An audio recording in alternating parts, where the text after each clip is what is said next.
region and the diaspora. This is Shaina Smith-Archer of the beautiful Virgin Islands and co-host of Territories Talk. We are inviting you to join us on Territories Talk on Wednesday, 17th of January at 7:30 p.m. Atlantic Standard Time. Our very special guest will be Marla Dukharan, Caribbean economist and advisor. Our topic of discussion will be the UN Tax Convention. Marla will explain how this benefits the countries and people of the Caribbean region. So join us as we inform and unite our Caribbean family.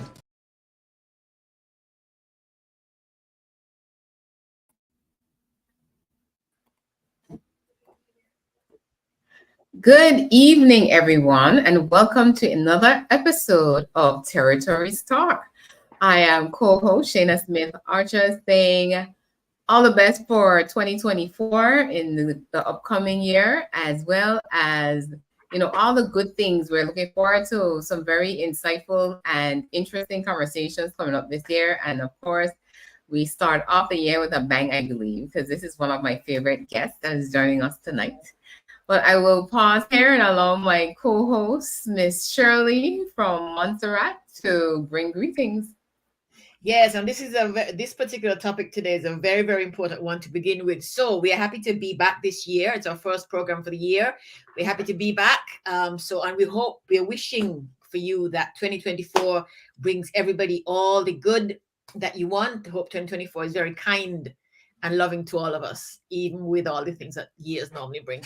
So yes, and I'm really, really happy to be talking today with our very special guest.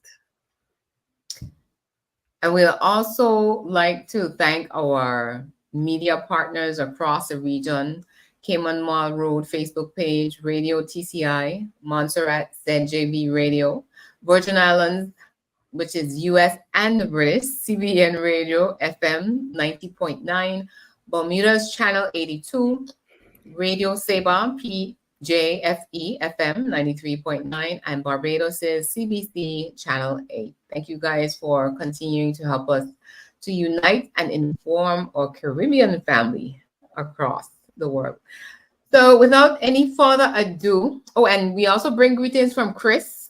Yes. He is viewing tonight. He won't be participating, but we know, as always, he'll be posting his comments and participating as we go along.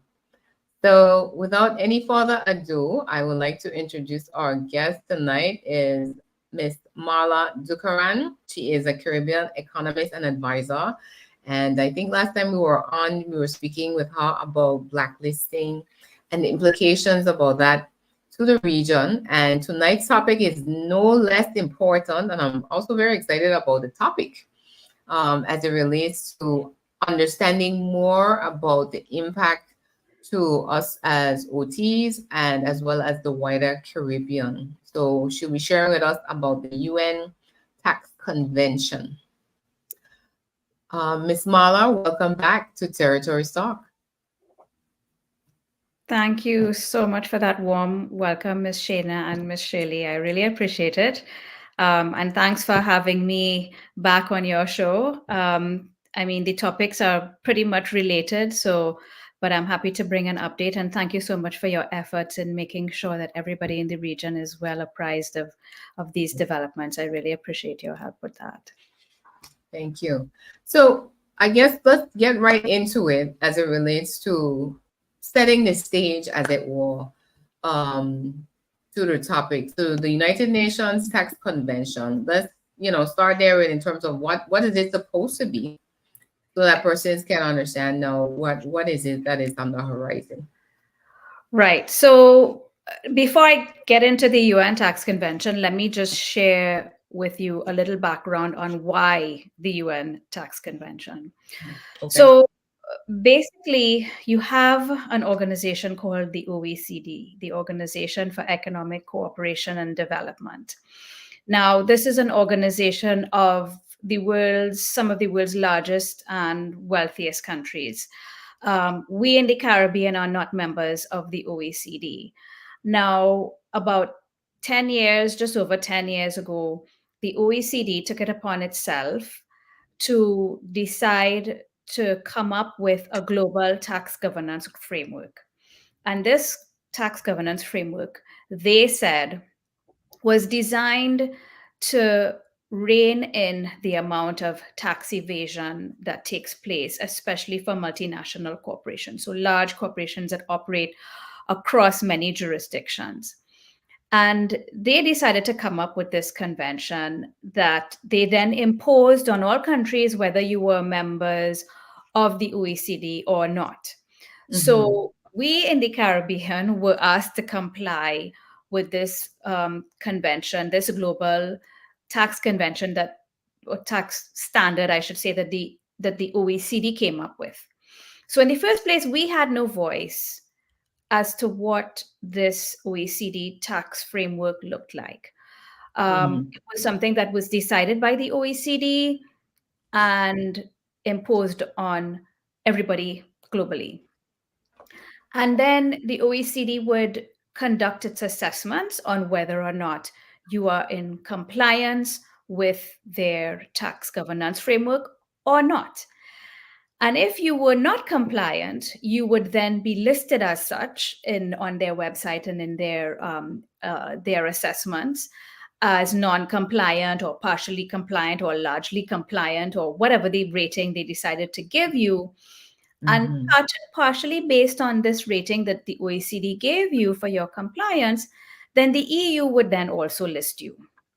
And the UK would also list you, and other European countries would also list you. And so this OECD tax governance framework is something that caused a lot of problems for us. And we don't even realize how it shaped the blacklisting that I was talking about the last time I was on your show. And we don't even realize how fundamental that OECD tax framework was to all of the action that now the OECD is like a vassal of the EU. Okay, it's situated in Paris. It's mostly comprised of European countries. It came out of European countries, basically. And so the OECD they said they're going to do this. They said they're going to eliminate tax evasion globally. And in 10 years, they didn't do it, right? As a matter of fact, they had the cooperation of 168 countries worldwide, and their efforts yielded a whole 2.6% of global tax losses. That's all they were able to achieve in 10 years with the full cooperation of 168 countries, including us. So they are ineffective, one. They are biased in their approach because they didn't include us in coming up with their framework. And so what happened was that the African countries came together and filed a complaint at the UN, and there was born the UN Tax Convention. Basically, a UN tax convention is an international agreement that could hold countries to account for equitable, democratic, and legally binding standards on corporate tax, financial transparency, and tax justice. That's what this tax convention aims to do. And why it's important for us to support this tax convention is because we are members of the UN. When the UN comes up with a framework that will replace the OECD's framework, we will have a say, right? All countries who are members of the UN will have a say as to what this tax governance framework will look like. And therefore, we would then be able to be more compliant than we are with the OECDs, because we would have had a say as to what makes sense for us as well. And so the UN approach is, one, a lot more inclusive. It is a lot more fair. And it is less likely to take the approach that the Europeans have taken and the OECD has taken of naming and shaming, which is what they've done to all of us by the OECD, by the EU. So that's in a nutshell what's underway. Now, there was a vote last November, and it was overwhelmingly supported that the UN Tax Convention will go forward. And so we are at that point where we have to actually do the work now. We all have to come together and come up with what this convention is going to look like. So I have a quick question as it relates to blacklisting. So refresh our memories. when you are blacklisted, what does that actually mean? Or, what is there? Are there restrictions, or is it sanctions that are placed on the country until, they comply with whatever the rules are that they're saying that you're being non-compliant for? Well, in the first place, you have many blacklists. The EU itself has two. They have one for tax and one for anti-money laundering and combating the financing of terrorism. And then the FATF has one, the OECD has one, and the UK has one, and France has one, and the Netherlands has one. But yes. And basically what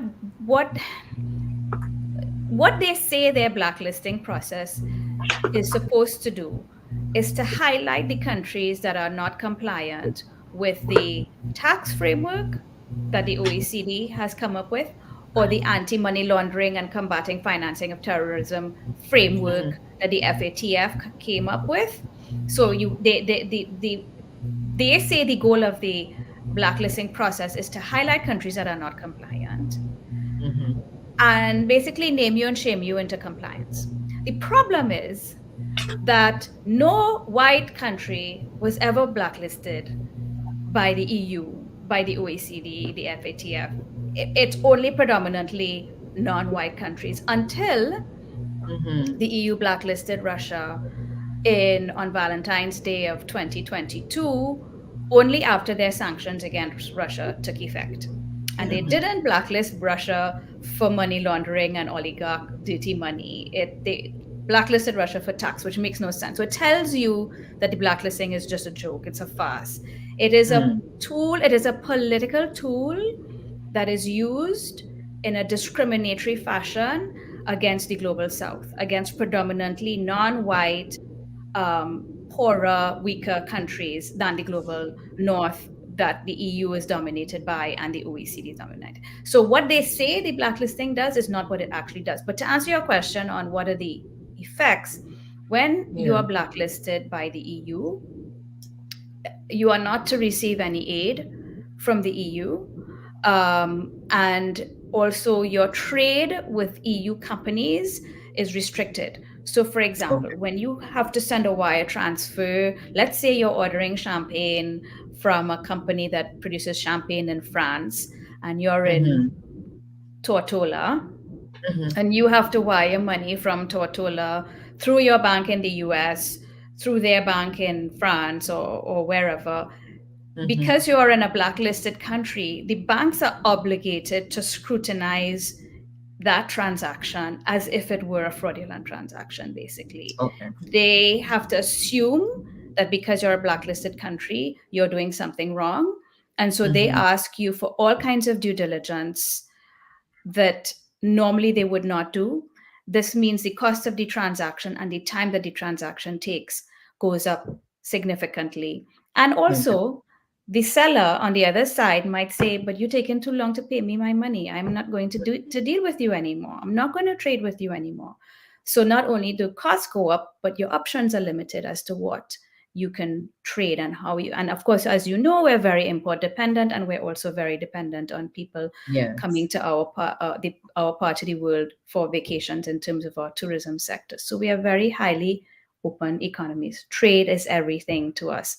Blacklisting makes trade more expensive and it restricts trade, basically.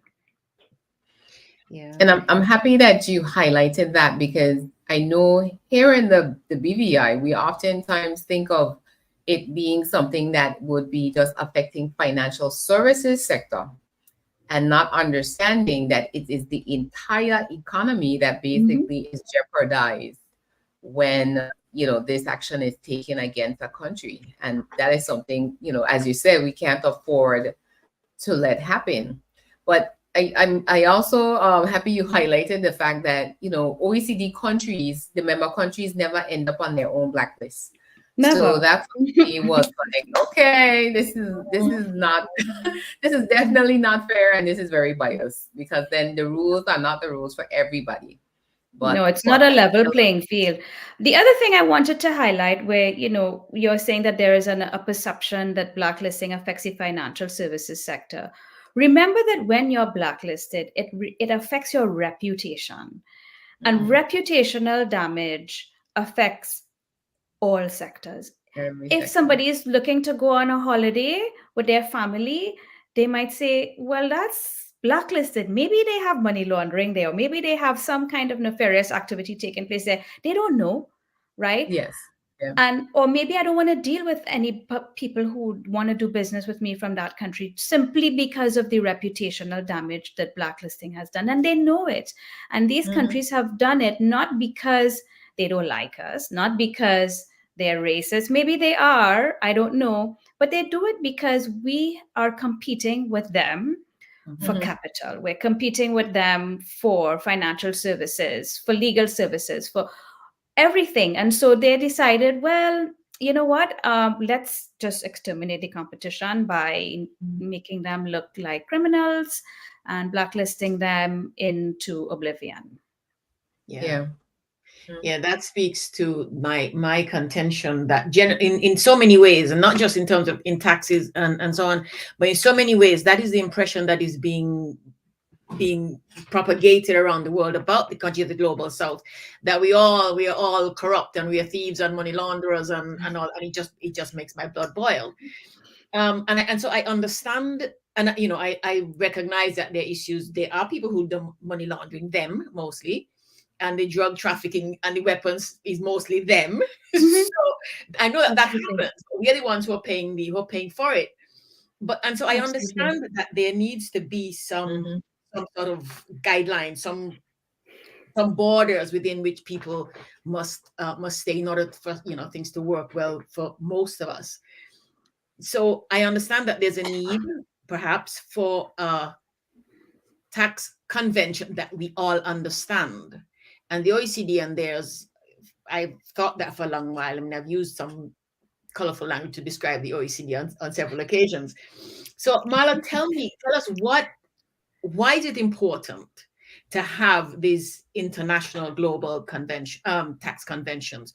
Because I mean, technically you could think that, okay, if we have just one flat tax rate for everybody, then we might work. It might just but when you get into the reality of things, and you realize you have to accommodate people's resources and people's abilities and so on, it can get really, really challenging. So please tell us, why is it important to have this convention, and what will it take for the UN to make this work for most of us most of the time?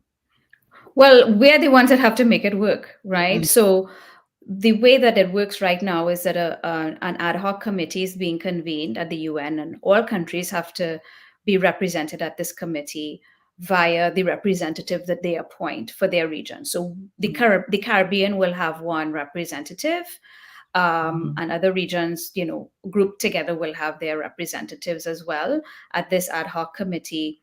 And at this ad hoc committee, this is when the work really starts, where we have to come together and figure out how are we going to make sure that you don't have a situation where companies like, everybody, of course, demonizes Amazon. So why not? Right. Let's say you have a company like Amazon, and Amazon operates in many countries across the world, but they are able to, through creative accounting techniques and legal loopholes, they are able to not pay the taxes that they should pay in the countries that they should pay it.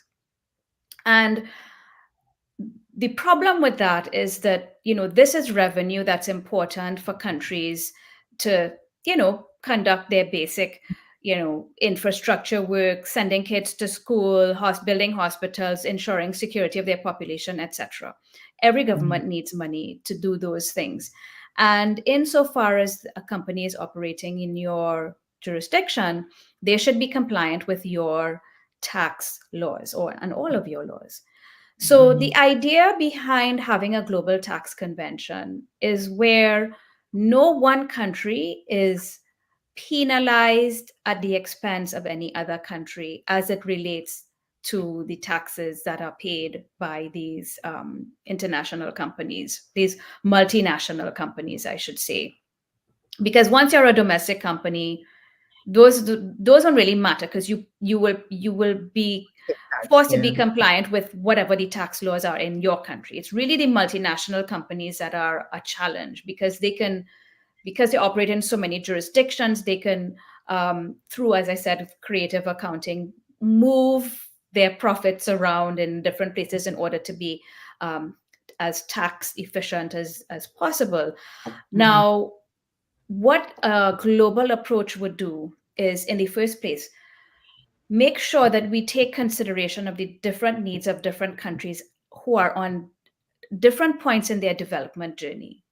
So you have countries that are, for example, I've done a lot of work for Vanuatu, which is a very small country in the Pacific. It is the most climate vulnerable country on Earth, and it is one of the poorest countries on Earth. It has a GDP per capita around the level of Haiti.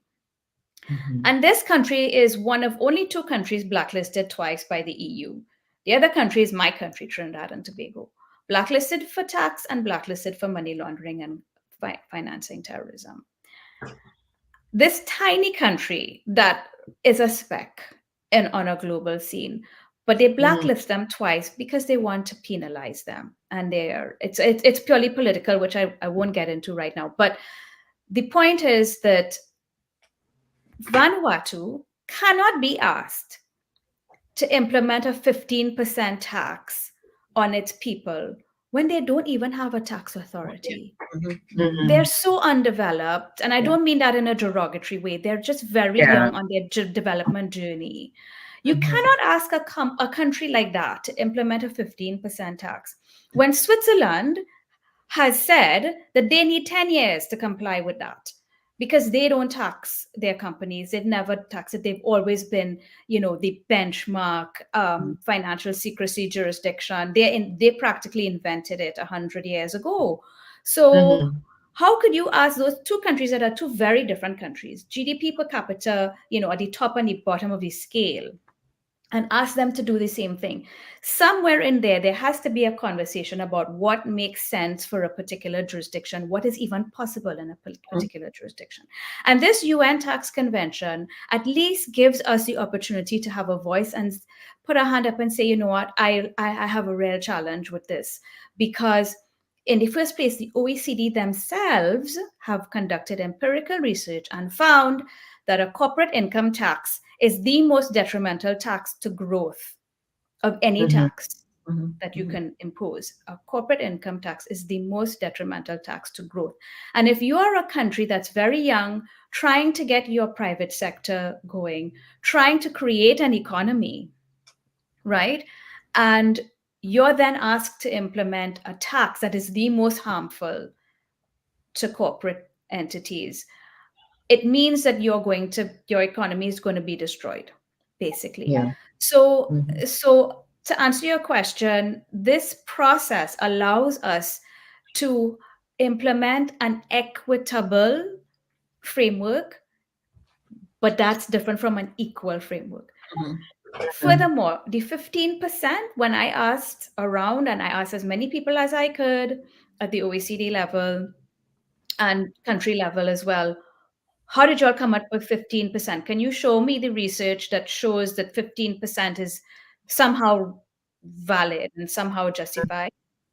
There was none. There was none. 15% was pulled out of thin air. Wow. Just that. And it begs the question, why 15? Why not 18? Why not 4? And what if 4 makes sense for one country while 18 will make sense for another? What if 0, because of where you're at, like in Vanuatu's case, or even let's just take Haiti as an example, to ask countries like this to tax companies and chase these companies to comply is unreasonable when a country like Switzerland says they need 10 years. So this process at the UN at least gives countries an opportunity to say, here's my situation and here's what I would like to see happen. And then have some sort of a consensus as to an equitable, as opposed to equal, equitable approach that makes sense for all countries, that we can all hold ourselves to account to. Because, you have many UN conventions, like you have the Convention on Human Rights and the Rights of the Child and so on. And the way that it works is that countries hold each other to account, as you know, many times. Right now, we have a case at the ICJ that was brought by South Africa against Israel, accusing them of homicide. So the UN, genocide. Thank you. I'm losing my. Everybody's gonna be like, "What? I missed that story." Yes. Because in Trinidad we have so much homicide, right? That's why I mixed up the word. Yes, and so my point is that it's a process where we can hold each other to account, instead of this institution then that imposes something on you, which is what we have now, and then tries to hold you to account to something that you never agreed to. It is more of a consensus-based approach. It's more equitable, it's more inclusive, and I think that this is a much better approach than the existing. Can I ask one other question then? Because United States, for example, you could register a company in Delaware and get away with murder, or in Las Vegas with taxes. How will they get around that? Interestingly, the US is one of the major members of the OECD, right? So the US was one of the countries that championed this global minimum tax of 15%, and they can't get it passed through their Congress yet. Up to today, was it, or yesterday, there was all kinds of lobbying and pushback because of that very point that you've made. The country that is the largest supplier of financial secrecy on earth is the United States of America, then Switzerland. So there is nobody better at this than the United States. Now, why would they have agreed to this and then can't get it through Congress? Maybe they were pressured to. I don't know. But the point is that they cannot even implement this 15% global minimum tax that the OECD is trying to make everybody implement. But small countries like us, we're scrambling to pass legislation and put things in place to comply with the global minimum tax, when the largest the sponsor of the global minimum tax cannot. So let me ask one other question before we move on. So when there are consequences to not complying. For who? For us. So the United Nations conventions and their policies and laws and so on, people flout them with impunity all the time. So we get the new the United Nations tax convention, and the US and Switzerland and whoever will probably not comply, as they're not complying with their own right now. And what for it?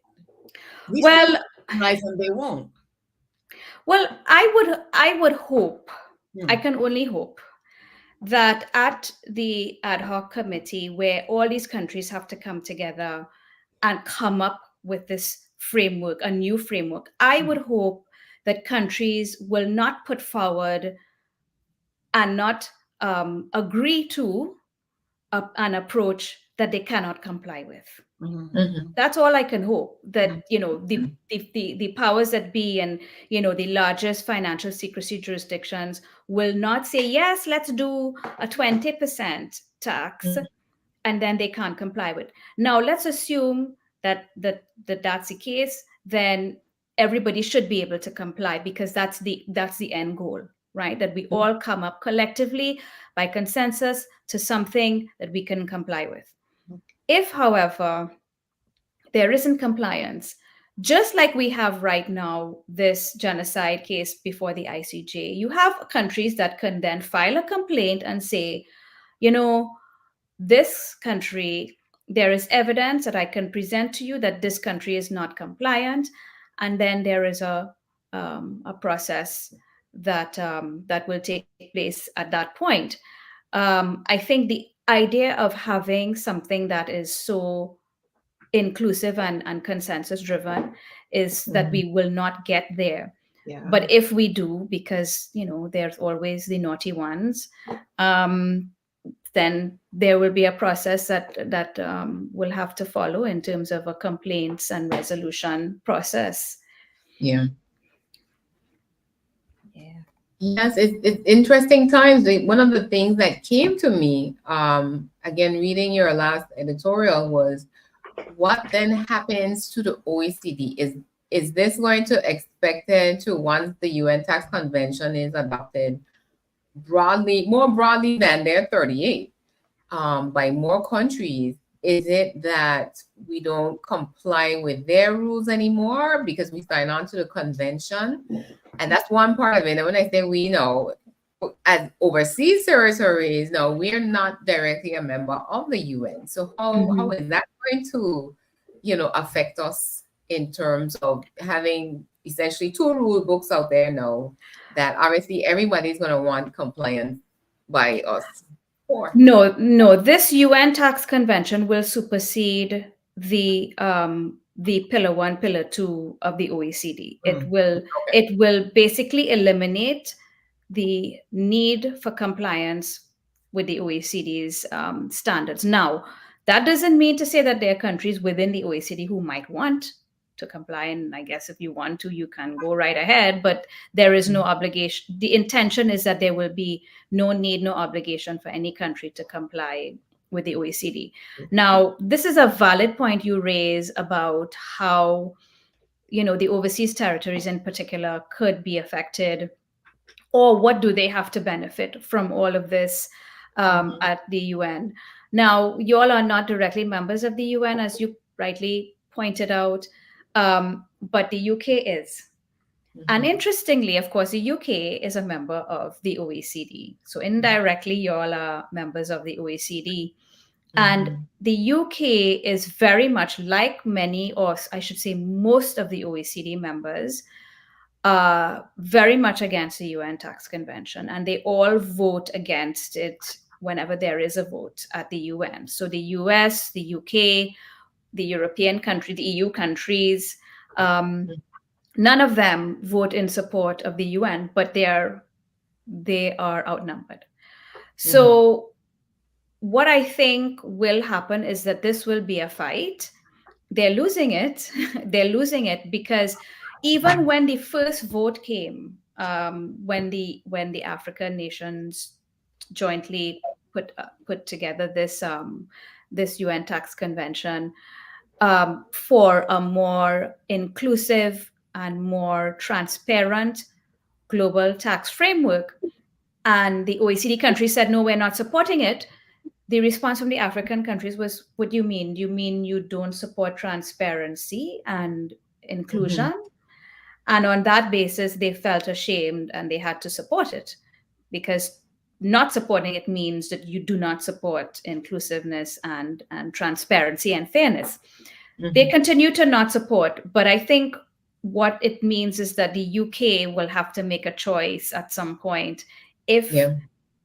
At some point, not if, but when the UN Tax Convention becomes, the standard, the global standard, the UK and all of the other OECD countries will then have to make their choice whether they completely abandon the OECD standard, which it would be silly to try to comply with two separate standards. Yes. But I cannot say for sure what the UK will try to do. I mean, the UK itself has blacklisted overseas territories for money laundering and AML CFT non-compliance, which I find just, it blows the mind. Yeah, it's unbelievable. Utterly unacceptable. Not just unbelievable, but it's like saying to your child, do as I say, but then I punish you, I put you in the naughty corner for doing as I said. So that relationship is also something that you all need to think about. That's a whole other show. Yeah, of course. But again, it goes back to, and I think that, I'm glad the conversation is taking the direction it's taking, because again, in the overseas territories, we think towards UN matters as something for just independent countries to worry about, not realizing that all these global standards always have implications. I remember here locally when initially all the international tax information exchange started, and we had a simple unit, or we just call it the tax agreement secretariat, and now we have an international tax authority. So there's so much work that has to go into compliance, according to others, as far as making sure that everybody is playing by the rules, and if not, that there are certain things in place. But it can become very arduous from a small business standpoint, because just for me as a business owner, there's so much reporting that has to be done to say that I am a legitimate business, when it should be the other way around. The persons that you think aren't doing what they're supposed to do, they should be the ones that have this excessive reporting that has to take place. So there's a lot of things that I see that locally, our stakeholders, we're gonna have to start to really pay even closer attention to the U.S. tax convention, to make sure that we are lobbying that if this is a better framework for us to essentially do business in, that we want to see the UK sign on this, because it has implications for us if they don't. Absolutely. And I think it's not just a matter of the UK supporting it, I think you have a governor, and you have a channel of communication between yourselves, your government, and the UK. I believe you should make a formal submission to say, this is what our input into this process is. We would like to see this or that happen. We would like to, because remember, we are the region that is the most blacklisted region on earth. We are the ones that suffer the most as a result of the OECD standards, the EU standards, and the UK's standards as well. And so we have to come together and lift our voices, even if you don't have a vote. And actually, I'm in touch with the body PTLAC that is coordinating the effort for the whole of the Caribbean and Latin America. And if you want to make a submission of, yes, you cannot vote, but you can put a submission as to what you would like to see happen, why not? Yeah, we definitely have to be proactive and be, very engaged through whatever the processes are that exist. Because again, one of the other things that we have pending for us as OTs is and I believe it was supposed to have been at the end of last year, concerning the publication or the public beneficial owner registry. Yeah. And I haven't heard anything of late. The deadline, I believe, was December 2023. And as it relates to, again, being compliant, or if you don't do it, we will do it for you, was the threat basically that was issued. Yeah, but the thing is, there are countries that are asking you all to be compliant. The UK, imposing that on you. The Cayman Islands took the position, for example, that they passed their legislation that said they will comply when the UK complies. So don't ask us to comply with a higher standard than you're complying with. That's not fair. So if it becomes a global standard and everybody is going to comply, sure, we'll comply. But if you make me display my registry publicly, and that's the thing about that registry is that any financial regulator that asks for the information, it is already available. Any legitimate person asking for the information, it is already available. And I know Cayman has a standard of they respond by 24 hours, right? And other countries will respond. We have a similar system. Right. But why do you want me to make it public so that all of this information, personal, private information, is now made public? Why does the general public need to know this? But anyhow, and you want me to make my company's registry public, but you're not making yours public, then what it means is that all the companies will just leave me and go to you. So it goes back to what I was saying earlier. This is about competition. This is about them squeezing us into oblivion again.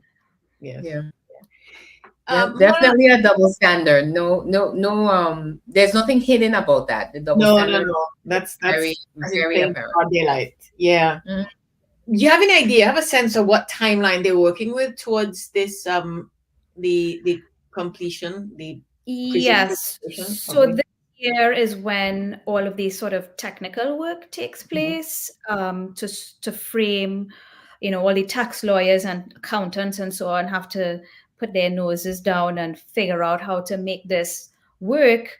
And then next year is when you have the vote on, it will be presented to everybody and everybody will be able to critique and come back. And then you have this vote next year, I believe, 2025, where everybody at the General Assembly then says, yes, I support this. And once you have a unanimous vote at the UN, then it will become a convention.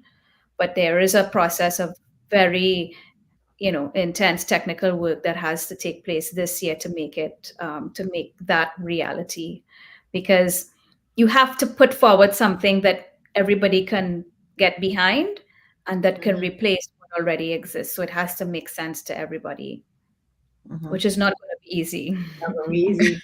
Well, yes, even more people that need to come into agreement. Yes, in fact, what it's going to be, but I think. Sorry, go ahead, Shaina. Sorry. No, go ahead.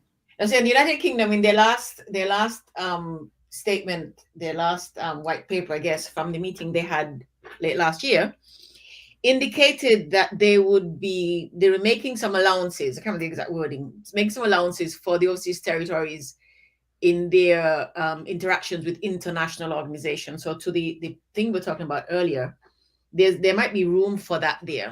I mean, them saying it doesn't necessarily mean it's going to be that, but they've acknowledged that there is need for the overseas territories to have some kind of input into these international agreements.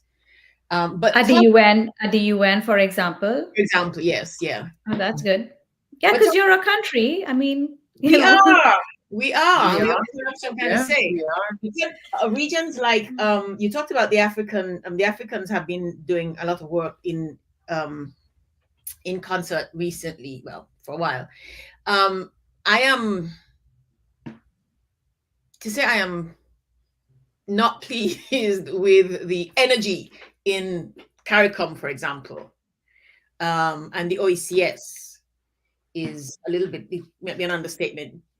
So issues like this, do you have a sense that, do you have any knowledge that CARICOM, for example, is looking at this as a global piece, as a regional piece, or are we having to do it individually? The independent countries, at any rate. No, because CARICOM itself as an institution does not have membership at the UN, but individual countries do. It has to be. I mean, you're preparing, getting us together, getting the region together to sort of sort this out, to make it easier. You know what I mean? When you get to United Nations. I think that what the role of CARICOM is to make sure that the individual member countries, and actually they've been very supportive, I have to say, CARICOM has been very supportive in socializing and sensitizing its members that we have this process that's underway. You need to show up and vote. I don't know what's going on with Dominica. They're the only one that doesn't show up to vote consistently, but they were able to mobilize and make sure that everybody came out to vote in November of last year. And I think that they've done a really good job of making sure that their member states understand why it's important to support the UN Tax Convention. Now, it's still up to the individual member countries to make sure that their teams, whether it's the Ministry of Finance or Foreign Affairs Ministry, that they come out to vote, and also that they contribute to the discussions and the technical work that has to take place. That's not something that CARICOM necessarily has any power to move, but they have been very good at making sure they're aware and that they're mobilized. Yeah, I think that's important. I do realize that there are, Me too. I know what they're set up to do and so on, but I think the notion that we are stronger when we work together. I mean, territories talk is about getting us talking to one another and looking at issues that affect us all together, and sort of coming up with, for want of a better term, trashing out our differences and so on before we get to those arenas, because then we get picked off one by one. Yeah, and that's a concern for me. But yeah, that's what you're saying. Politics doesn't make any sense to me, so I hear you.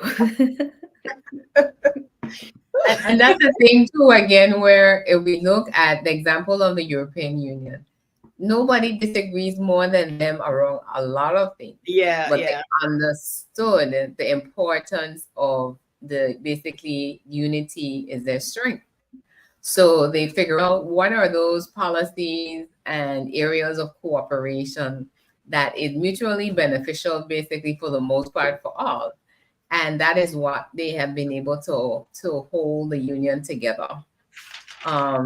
To be able again to be, that global north that is simply just still trying to oppress the global south. It's just unfathomable that we still have these types of mindsets prevailing, that my success has to come at the cost of your success. Yeah, they look at it's a zero-sum game. Yeah. That's exactly what that is.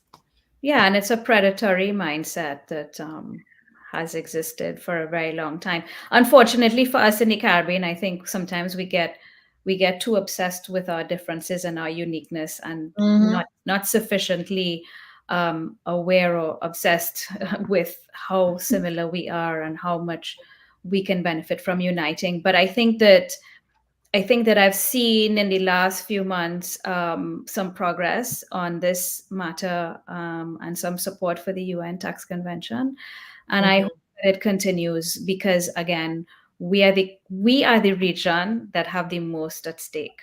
We're the ones that are the most heavily penalized by the Europeans, and unless we find something to replace that very biased system, we will continue to suffer. Yeah. There's a message here. We have let me take down the one banner real quick. So we have a comment that came up. So blacklist is the perfect word. It's indeed discrimination to the max on the Caribbean Isles. Thank you for it. Well, hitting the nail on the head. I see the hammer. So that you can open up a personal bank account in Miami with only a driver's license. Plus, you can register companies easily in Colorado or Delaware without all this nonsensical paperwork. But yet, for the Caribbean, to open a company or a personal bank account, a person has to have an updated passport, driver's license, employer's letter to say how much you make, etc. And again, companies, it's about more the theme and then some to be able to say, again, we're trying to justify or legitimize what it is that we're trying to do. So it's discouraging business development, so to speak, or being able to engage in just simple banking services for some. Yeah, it's creating the dis-ease of doing business. And once you have dis-ease of doing business, nobody wants to do business in your country, and they'll go to another country where it's easy to do business. It's competition. Yeah, I agree. And some of the in terms of in your last editorial, you talked about some of the Caribbean islands, independent countries, not having a public position. Has that changed since you initially wrote this, or are some still not on board yet? Yeah. So when that vote was coming due in November, we had the majority from looking at the map, the majority of the Caribbean countries did not have a public position, and on the UN Tax Convention, and then you had countries that were opposers to the UN Tax Convention. And I think that, of course, there's a lot of political pressure about this that would have been brought to bear from, say, the Europeans, the OECD, the US. But I'm very proud to say that when the vote did, the vote was cast in November, all the countries in the Caribbean supported, except Dominica. They didn't show up to vote. Okay. And they haven't Okay, showed so up to vote for a few. So okay, so hopefully they show up by the next vote because they realize they're the only one that's still out there. yeah, I am guessing they're having some challenge. Yeah. Marla, a quick question about human rights and tax reform. So I think, like Shaina said earlier, when we think of tax reform and think of taxes in this context, we think a lot about governments and big corporations. We don't often consider the impact on individuals and the smaller units of our societies. So talk to us a little bit, please, about why a global tax reform is good for human rights advancements. So yes, I think you might be referencing the article from the Gazette today in Bermuda, the Royal Gazette, where a question was raised as to whether this OECD tax standard is a contravention of our human rights because, first of all, it's not applied, as we discussed, not applied fairly, and you have a situation where in some cases some of the poorest countries, developing countries, are the ones that are affected by companies not paying their due tax. Now, I want to backtrack a little bit because one of the reasons that the OECD's tax standards doesn't work and the whole blacklisting is a farce is because many years ago, when we were becoming independent, around that time, you had, of course, significant assets that Europeans held in their colonies. Now, on the eve of independence, then, those assets in many cases are being sold. And if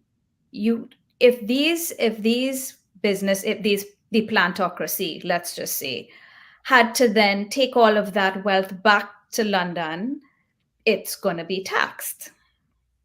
And to France, for example. So what they did was they came up with these bilateral tax treaties that meant that, we don't tax these assets, and they're allowed to stay offshore in some of these jurisdictions that had that framework set up, the whole hub and spoke setup that the UK has. And, it allowed for themselves to, minimize their taxes that they would pay at home, but also to the jurisdiction in question that was becoming independent and would have their own tax framework. So in that sense, those small countries or brand new countries now gaining independence are not benefiting from the tax revenue that they could have if that tax treaty was not in place. And beyond that, you have in the contemporary period, let's say you are an African country that has vast resources of nickel. And a company in Europe wants to come and buy this mine and mine this mineral, this metal. There is an existing taxation treaty, double taxation treaty between, let's say, the UK and this other country in Africa that prescribes when you sell this commodity, this nickel, prescribes how much tax you pay in each country. And in general, the source country, which is the country with the nickel, gets a much smaller proportion of the tax revenue than the European country. In general, that's how these taxation treaties have been set up. So that is an unfair system that needs to be unwound. These taxation treaties that basically penalize poorer countries and don't give us the benefit of the taxes that those companies pay. It gives the benefit more to the developed countries. So there is a human rights element to it, because it then means that it keeps us poor, because we are not benefiting from the tax revenue that we ought to benefit from. But then there's the other human rights element, which wasn't mentioned in that article, but which we've discussed at length the last time I was here and earlier in this show, which is the fact that, we are blacklisted, and there are significant effects, social and economic effects of the blacklisting, which you can also consider to be human rights violations, because it keeps us poor, because we cannot trade as we would like to. The costs of doing business is much higher. The difficulty to do business is much worse. And therefore, that keeps us poorer as opposed to where we would have been if we weren't blacklisted. Yeah. Goes back to the equity. Yeah. Yeah. I mean, here's a one quick last question from me. So, when we have the equitable tax agreements, would it still be worthwhile anyway for those large corporations to put satellites, shall I say, in smaller countries? Because, for example, I mean, a couple of years ago, a conversation grew up in Montserrat about Disney, and Disney putting in, this massive installation in Montserrat, and how much that would benefit Montserrat. And then just recently, actually, there's a lot of talk about some American billionaire buying one of the old estates. And the thinking is that, once you get one or two of those, then they'll be paying so much taxes that, they'll be bringing so much money in, it'll all be good for us. But if we but because we have not been allowed to flex our tax agreements recently, our tax arrangements recently, in these last years, that has gone away. How could that change now? Would there be any attraction then for large corporations to put businesses to put satellites in places like the islands of the Caribbean, for example? And I don't know any I'm thinking of in particular, but let's say, I don't know, Microsoft wanted to put some of their offices and get their people to work in Montserrat would that even be worth their while? Yeah, I mean, there are two things. I mean, you have the UN tax convention that will have some prescription as to around how much these multinational corporations need to be taxed, right? At some point, we will get there. But then usually you have a situation where domestic negotiations will take place between the government and whoever the large foreign investor is. And what you have happening many times, hundreds of times, I've heard of this, where you have, for example, hoteliers coming to set up, and they ask for a tax holiday, and the government gives them a tax holiday. So, who's wrong there? I mean, you want the investment because you want jobs for your people, but at the same time, you are providing all of this infrastructure and natural environment to this entity that is then not giving anything back in terms of taxes. So the government has to look to other taxpayers to pay the cost of maintaining this property's needs. So I think what's more important in what you're discussing, the FDI, the foreign direct investment, I think what's more important than the global tax standard is actually the domestic negotiation. policy. Yes, exactly. Yeah. We have a question that came in, and then we'll wrap up. The Caribbean created the CFA-TF. I noticed the task force. Are they helping in this? Has the role been deemed successful? Has so the I'm role guessing been he's asking deemed about successful? the UN tax, I guess the UN tax convention specifically, and then prior to this, no, has their role been successful? So the FATF, and more specifically the CFATF, which is the Caribbean iteration, it's not relevant to the UN Tax Convention because the FATF is the body that looks at AML CFT compliance, not tax compliance. So the CFATF is that's a whole different matter. It's not tax related. Yeah. Okay. So just for those that may not know, the AML is the anti-money laundering and financing for terrorism. So that's essentially two different areas. And again, I think we sort of pull everything in together, thinking that, when they speak about tax havens or tax evasion, it's something that, it is treated as different from anti-money laundering or absolutely financing. So. All right, Marla, thank you again for a very informative and interesting conversation.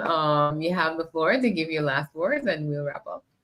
Well, I just want to thank you for having me again and for giving me this opportunity to discuss the UN Tax Convention. Thanking you also for your efforts in making sure that the people of the Caribbean are aware of this issue and can use whatever mechanism at their disposal. Even if you can't vote, still you can make noise to your governor, still you can get in touch with people at CARICOM and at the UN to have your voices heard as to how you would like to see this going. And I really appreciate that you have helped to elevate this issue across the region. Thank you very much. Thank you for coming. And I know you are doing a lot of hard work in terms of also the awareness and the education across the region nationally, because again, the policies that have to, go in towards the input in terms of developing this, as well as, how it's going to actually function domestically once it's done, is going to be very important work that has to come. Shirley, I'll leave you to greet our media partners and take us out. Okay, thank you to our media partners, and it's gone, the list. Cayman Marl Road. Yes, Cayman Marl Road, FB on Facebook, Radio TCI, Turks and Caicos, Montserrat, ZJB Radio, Virgin Islands, CBN Radio FM 99.9, Bermuda is Channel 82, Radio Saba, PJFE FM 93.9, and Barbados, CBC Channel 8. Thank you all so much for supporting our work. And thank you, Marla. Thank you. A very special thank you from me for this afternoon. And we'll see everybody in a couple of weeks. Yeah. So our next show on the 31st of January, we will be having a roundtable with our friends from the Turks and Caicos Island. And we'll play the ad for that as we go out, so persons can get that information. But again, until next time, let us continue to unite and inform our overseas territories. Greetings to the people of the Caribbean region and our diaspora. This is Shirley Osborne of Montserrat, co-host of Territories Talk. We're inviting you to join us on Territories Talk on Wednesday, January 31st at 6:30 p.m. Eastern Standard Time, 7:30 p.m. Atlantic Standard Time through our social media pages or your local radio station. Our very special guest on January 31st will be the Deputy Premier of the Turks and Caicos Islands, the Honorable E.J. Saunders. We'll be hosting an Overseas Territories Roundtable where we discuss developments in the different Caribbean overseas territories. Please join us as we inform and unite our Caribbean family.